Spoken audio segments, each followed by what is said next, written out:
Good morning. My name is Matt Bruce. My pronouns are he, him, and I have the joy of serving on your board of trustees. It is my pleasure to welcome you here this morning. If you are here for the first time, thank you for joining us. We look forward to getting to know you. We invite everyone present in the sanctuary today to join our in-person community time immediately following the service. In the recent re-articulation of that which American Unitarian Universalists hold most dear, we hold up generosity. We cultivate a spirit of gratitude and hope. We covenant to freely and compassionately share our faith, presence, and resources. Our generosity connects us to one another in relationships of interdependence and mutuality. If you have supported our congregation financially this year, you should have received a mid-year giving statement earlier this week. And the ask of the board this morning is that you please take the time to check, make sure this is accurate, and please contact the office if you have any questions about what you see in your mid-year statement. Thank you so much for that. We are so glad that you are with us here today. We hope you find the service inspiring and meaningful. And I invite you now to take a moment to greet one another, either here in the sanctuary or online.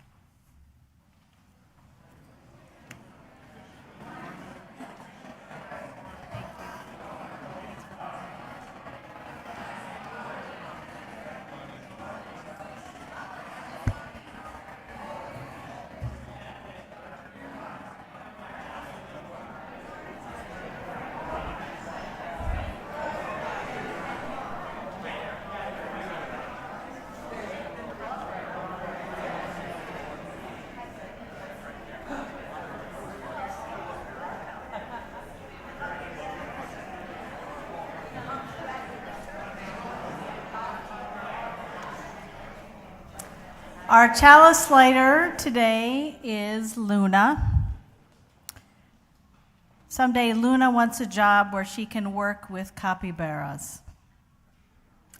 Please join with me in the words of our chalice lighting. We are Unitarian Universalists.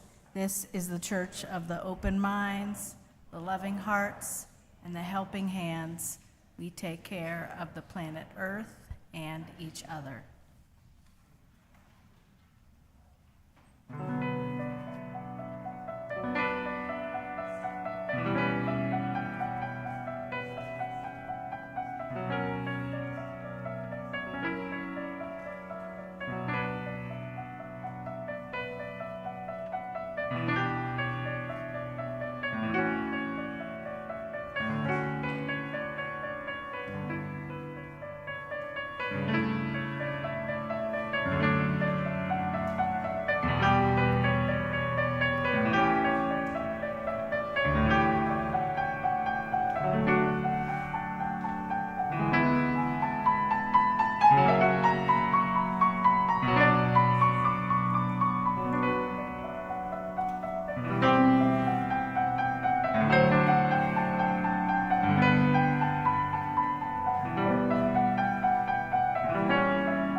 Good morning. My name is Cecile. My pronouns are she, her.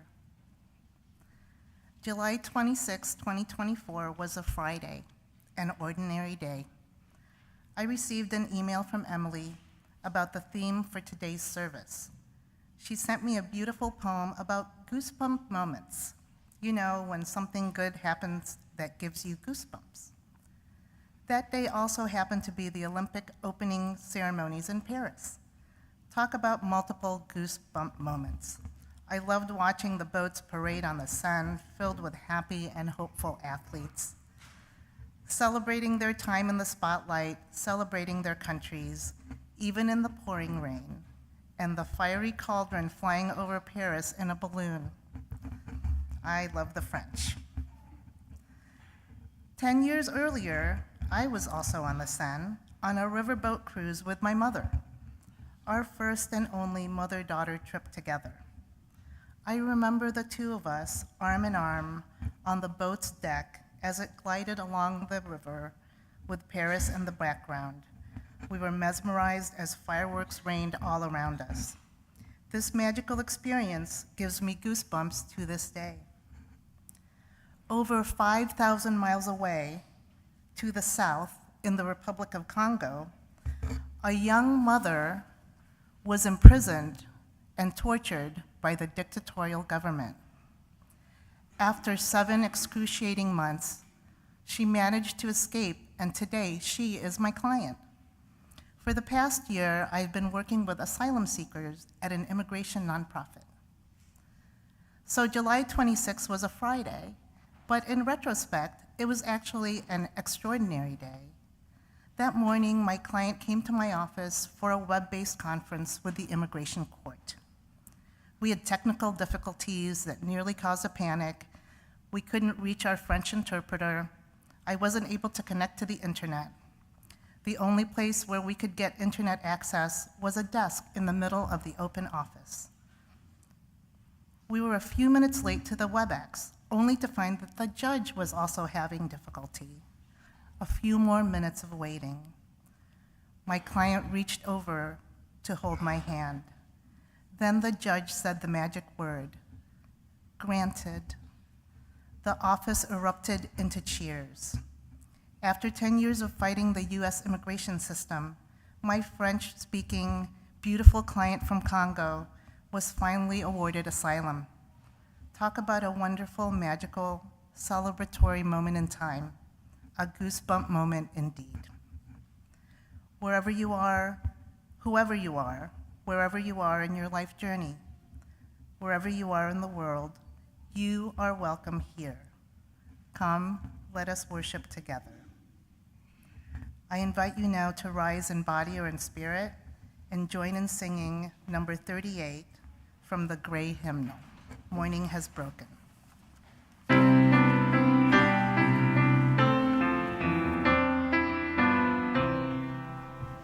Morning has broken.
Please remain standing and join me in the words of our covenant. Love is the doctrine of this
My name is Chet Taranowski, and my pronouns are he and him, and I serve on your spiritual care team.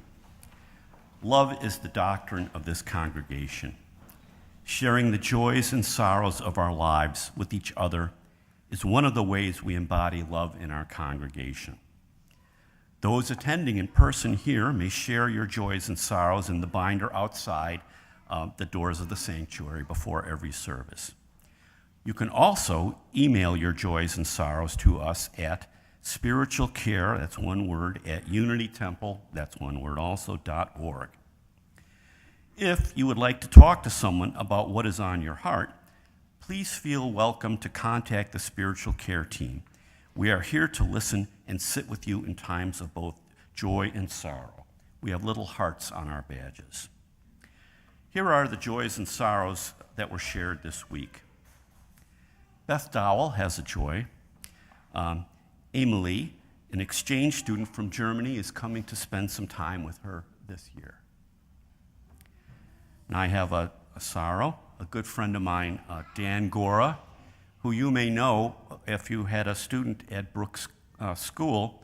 He was an art teacher there for over 20 years. He passed away 2 weeks ago. We know that we hold some joys and sorrows in silence. We invite anyone who has a joy or a sorrow to come forward to drop a stone into the bowl of water at one of the 4 stations around the room.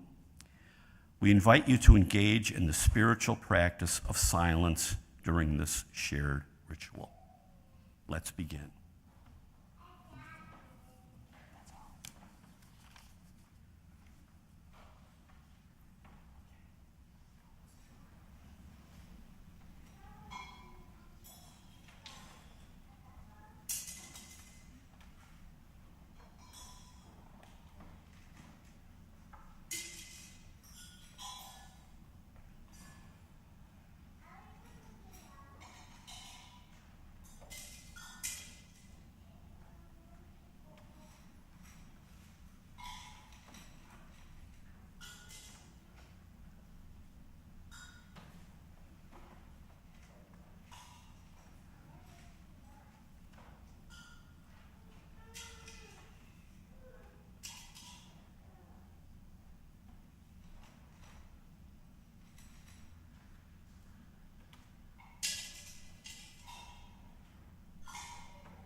These words are from Vanessa Southern and Allison Jacks. Let us unite our hearts and minds in the spirit of prayer and meditation. Life is complicated and uncertain and gorgeous with some things we can count on. It has seasons of struggle and seasons of delight, and sometimes the two blow in and bloom simultaneously, like now. Maybe always. And we are here together, all of us from different corners of the world and different families here. Breathing together, questing together, holding each other through it all, laughing and singing in the face of it. If there is a journey to liberation, I think it is like this. May what holds us in bondage to loss or hurt or sadness or literal heartbreaking limits be released. And what gives us hope, life, joy, rebirth, feel invited to claim us, and may we claim it. Sinking our roots down into what grounds us, reaching toward the sun, flowering into this abundant season. May we open our hearts to the abundance of creation that surrounds us and sustains us. Amen. Blessed be.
If you are somebody who likes to come close when you're listening to a story, I invite you to come and sit down on the floor near me.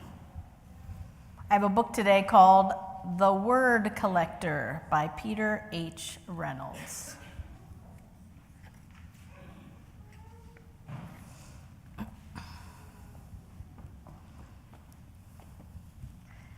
Collectors collect things.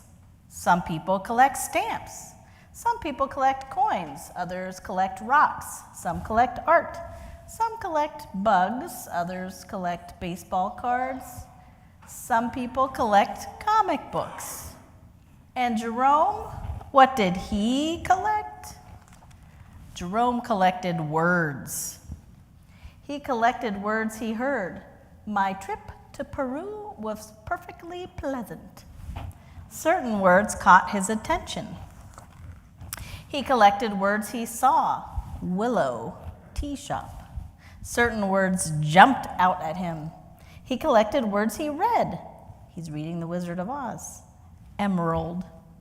Certain words popped off the page. Short and sweet words like spark and dream. Two-syllable treats like treasure and glimmer. And multi-syllable words that sounded like little songs. Guacamole, kaleidoscope, symphony. There were words he did not know the meaning of at first, but they were marvelous to say. Aromatic, vociferous, effervescent. There were words whose sounds were perfectly suited to their meaning. Tyrannosaurus rex, torrential, bellow. Jerome filled his scrapbooks with more and more of his favorite words. Jerome's collections grew. He began organizing them. Dreamy, science, sad, action, poetic. And one day, while transporting them, Jerome slipped and his words went flying. As he began to pick them up, he noticed his collections had become jumbled. Big words next to little words, sad words next to dreamy words.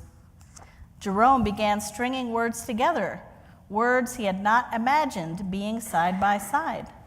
Whisper, symphony, electric, peace, savor, dreams, cascading stars. He used his words to write poems. He used his poems to make songs. They moved, they delighted. Some of his simplest words were his most powerful. I understand. I'm sorry. Thank you. You matter. Jerome eagerly collected more and more of his favorite words. The more words he knew, the more clearly he could share with the world what he was thinking, feeling, and dreaming. One breezy afternoon, Jerome climbed the highest hill, pulling a wagon packed with his word collection. He smiled as he emptied his collection of words into the wind. He saw children in the valley below scurrying about, collecting words from the breeze. Jerome had no words to describe how happy that made him. Reach for your own words, tell the world who you are and how you will make it better. The end.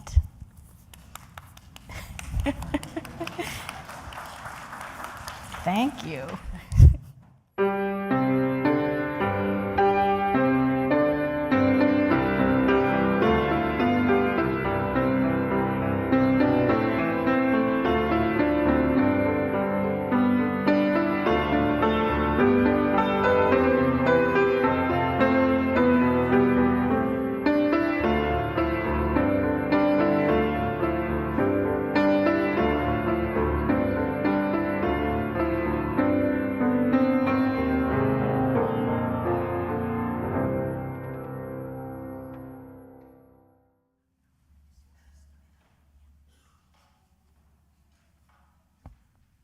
Hello again.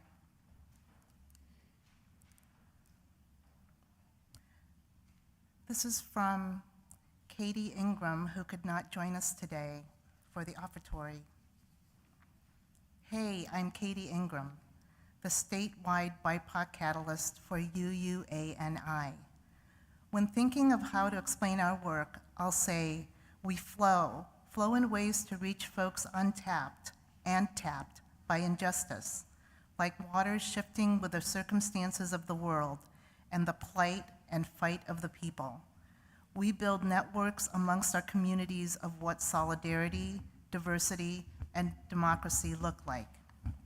We advocate along other organizations, working towards spiritually grounded, relationally accountable, and strategically effective action.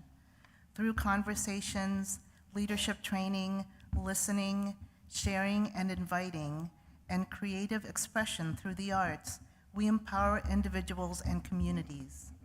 UUANI teaches people that their voice, experience, and soul have a right to be heard. UUANI reminds me that we have power, and there is hope when two or more gather, when two or more talk. The potential of power in the room exceeds our imaginations. Please see the order of service for giving instructions, and I believe they're also up on the screen. Thank you.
This poem is from Andrea Gibson. It's called Acceptance Speech After Setting the World Record in Goosebumps. I wasn't by any means a natural, was not one of those wow hounds born jaw-dropped. I was tough in the husk, went years untouched by rain, took shelter seriously, even and often, especially in good weather, my tears like teenagers hiding under the hoods of my eyes, so committed they were to never falling for the joke of astonishment. When I was told there were 7 wonders of the world, I trusted the math, believed I had seen none of them. Of course, beauty hunted me. It hunts everyone. But I outran it, hid in worry, regret, the promise of an afterlife or a week's end. Then, one day, in a red velvet theater in New Orleans, I watched Maya Angelou walk on stage. 17 slow steps to the mic. She took a breath before speaking, and I could hear God being born in that breath. My every pore reached out like a hand pointing to the first unsinkable lotus in the bayou of the universe. I'd never felt anything like it. Searched the encyclopedia for the feeling's name when I got home. Goosebumps. Afterward, I thought, I can do this. I started training morning to night, crowbar swinging like a pendulum at the wall of my chest, tore the caution tape off my life and let everything touch it. Allen Iverson on the television in his first season with the Sixers, crossover sharp as a V of sparrows flying through the paint like Michelangelo's brush, 333 goosebumps. My baby sister, sober for the first time in 13 years, calling to tell me she just noticed our mother's eyes are green, 505 goosebumps. One day, my friend scored tickets to a Prince concert, tiny venue. I was right behind the sound booth. Prince's entire band that evening, women. At the end of the show, the sound person turned around and whispered, he didn't play one song on his set list the whole night.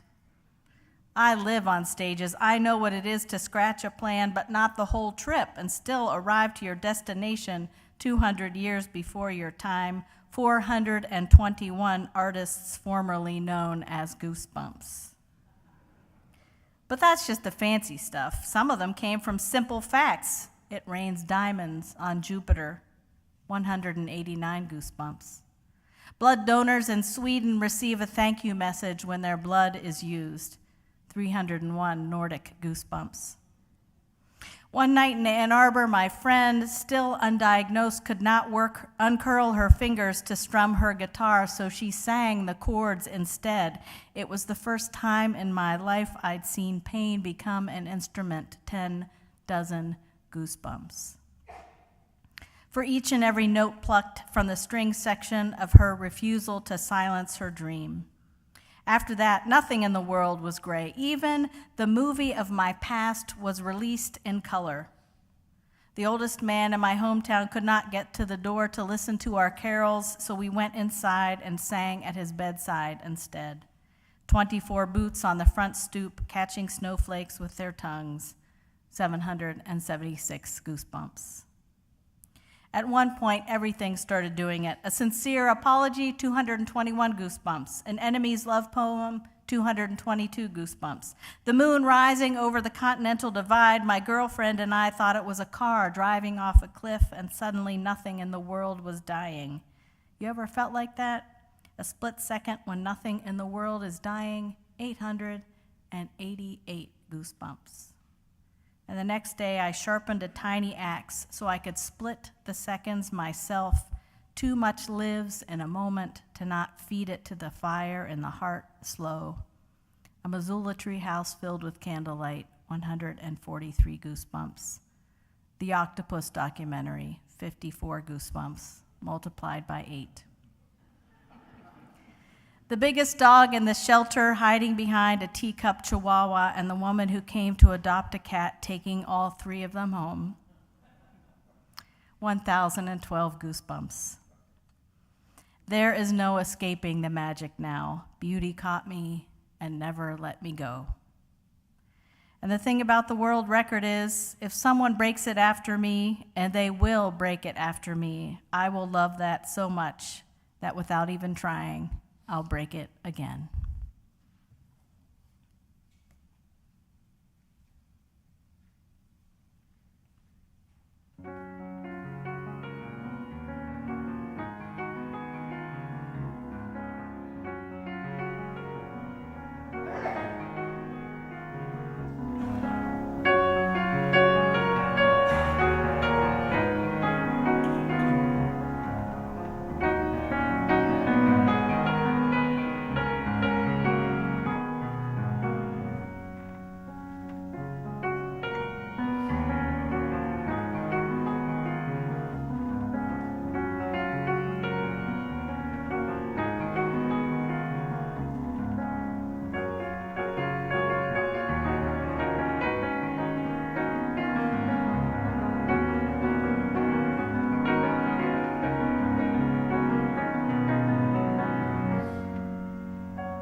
A funny thing happened to me the other morning.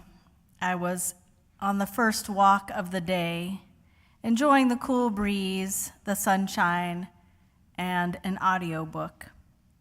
I was swept up into the story so fully, so completely, that I did not even notice until suddenly I felt goosebumps running down my neck and shoulders. I should say, of course, that these were the good kind of goosebumps, the best kind.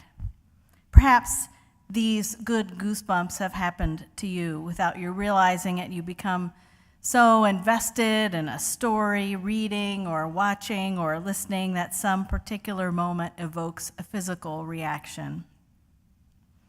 In my case, it was a long hoped-for moment in the novel finally unfolding. But it could be anything: an unexpected plot twist, a stunning and beautiful moment, a sentence or two that resonates so deeply with your own life it reverberates throughout your whole body. I hope it's happened to you. That is, I hope you've experienced something that touches you so deeply that you can feel it ripple all the way through you. It doesn't have to be goosebumps exactly. It could be, but maybe it's tears or a shudder or tingling or some other sensation that you can't really describe. One might, if one was wont to do such a thing, possibly refer to such an experience as religious. As the newly articulated Unitarian Universalist language states, direct experiences of transcending mystery and wonder are primary sources of Unitarian Universalist inspiration. These experiences open our hearts, renew our spirits, and transform our lives. One of my favorite quotes about these types of experiences comes from Frederick Buechner. He talks about tears, though, not goosebumps, but still, it's the same idea. He writes, "Whenever you find tears in your eyes, especially unexpected tears, it is well to pay the closest attention. They are not only telling you something about the secret of who you are, more often than not, God is speaking to you through them of the mystery of where you have come from and is summoning to where, if your soul is to be saved, you should go to next." This quote has sometimes reminded me to wonder what my tears or my goosebumps are telling me. It's been a tear-filled, goosebumpy kind of couple of weeks for me, and I can sum up the reason in 2 words: the Olympics. Every single day since July 26th, I've turned on the television for hours at a time to watch. Nowadays, if you have the right channels and streaming service, you can pretty much watch all the things rather than have someone else curate them for you.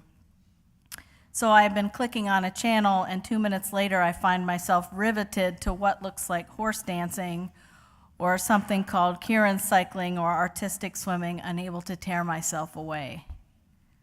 I can't say I'm particularly proud of this, but I also know I am not alone. I see myself all over social media.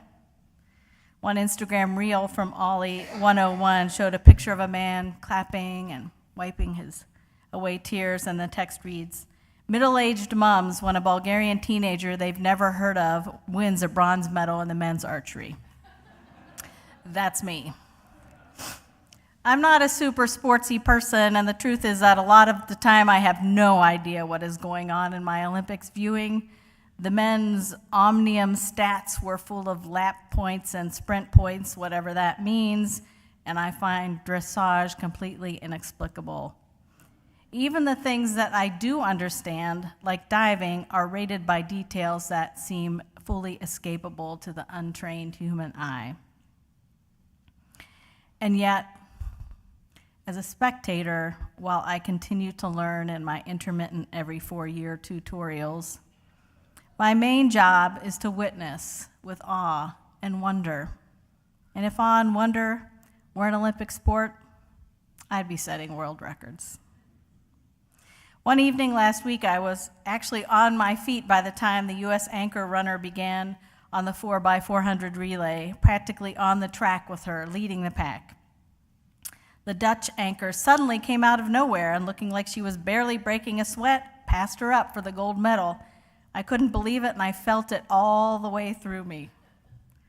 Last Saturday morning, I sobbed my way through the women's gymnastics vault final, witnessing these women seemingly fearlessly launch themselves into the air with such grace and beauty and strength. I was completely overcome.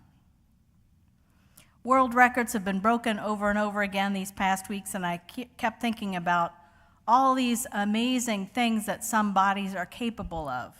Hurling a 16-pound ball, scaling a wall, swimming for miles, swinging and turning in the air, leaping over a bar practically up in the sky, twirling on a 4-inch wide beam, executing the exact same flips as another diver, and so on and so on. Every single one of these things is awe-inspiring. The sheer physicality of it all is a reminder of the vast potential and the diverse skills and abilities of particular bodies. What a gift to be reminded of this in the most positive way. In truth, it's a small miracle that our own bodies, even though most of us are not Olympic material, I'm sorry to have to say that to you. It's a miracle that our own bodies function as well as they do and prove themselves to be resilient time and time again in small and large ways. Which reminds me to mention that it is not just the spectacle of the games, but all that leads up to them that is part of what gives me goosebumps. Simone Biles, who experienced the twisties in the Tokyo Olympics 3 years ago, which is a dangerous disconnect between the mind and the body, quit the sport. Then she devoted herself to regaining her mental health, started training again, came back and won 4 more Olympic medals in Paris, making her the most decorated American gymnast in history. Emily Solberg mentioned a few other stories in a celebration of some of the amazing Olympic women. She writes, "Talk to me about how the rower who won gold secretly wrote about her dreams in her diary at age 14, only to have her note handed back to her 7 years later by her dying father as a reminder that when even she didn't believe in herself, he always did.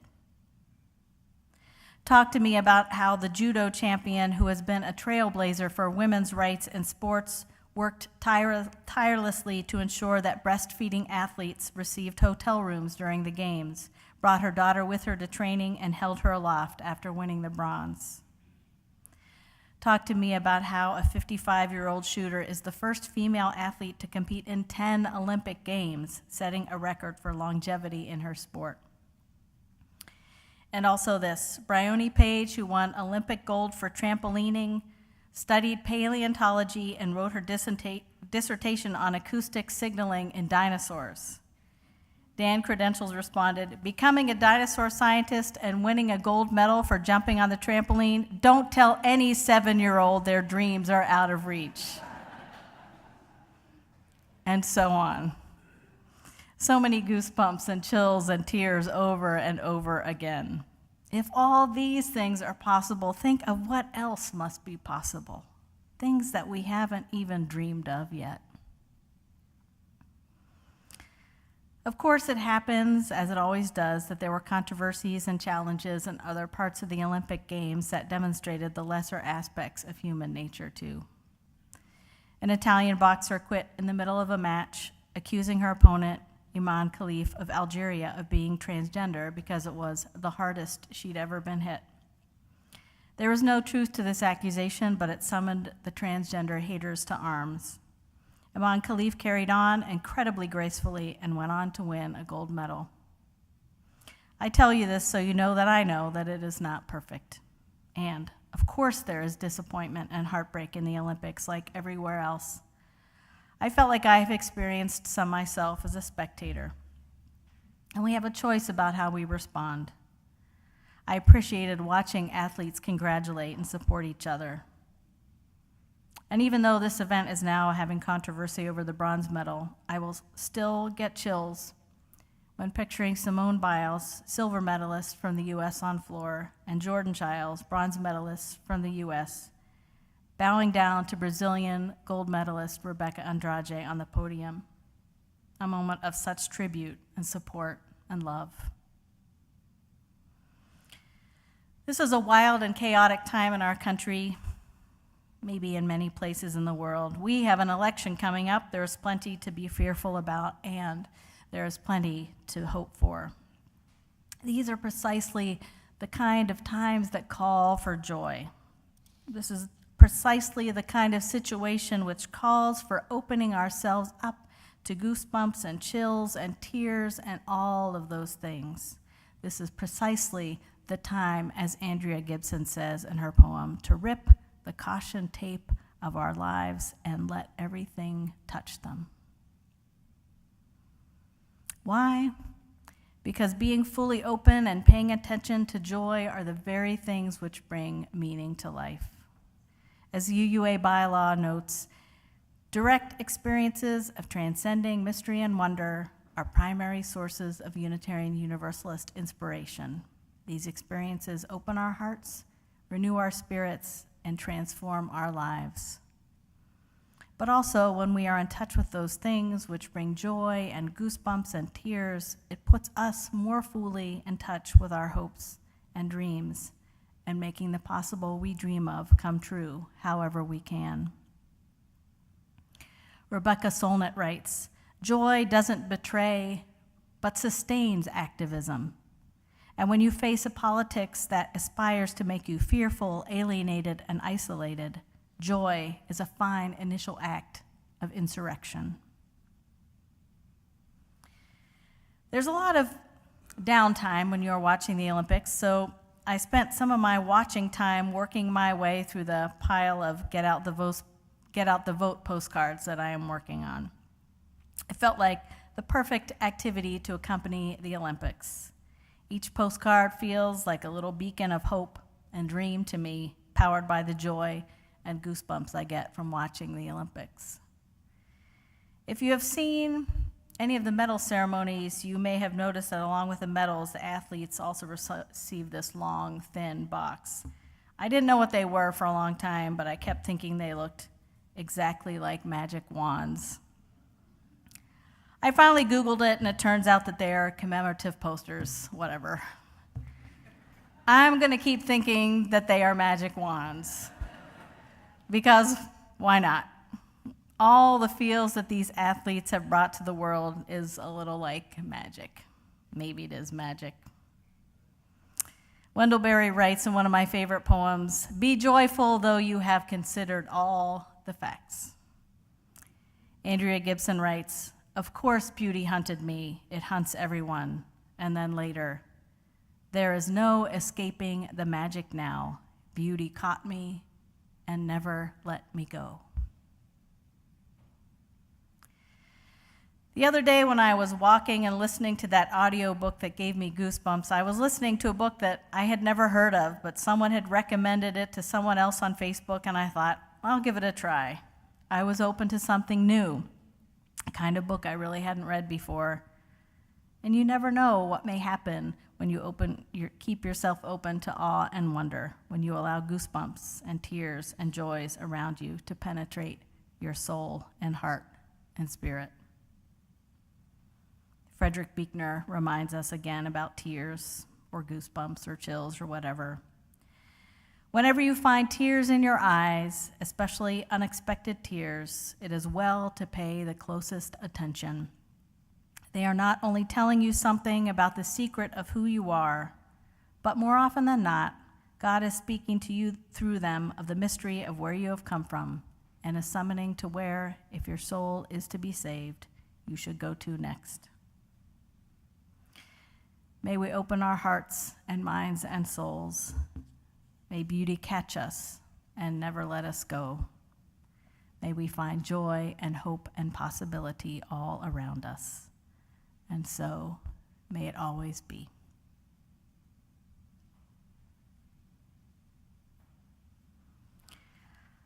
I invite you to rise in body or spirit and join in singing hymn number 201. It's Glory, Glory, Hallelujah in the gray hymn book.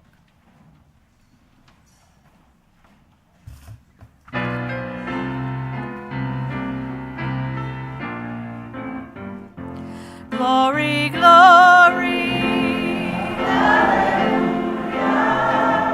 since our Savior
May we tear the caution tape off our lives and let everything touch it.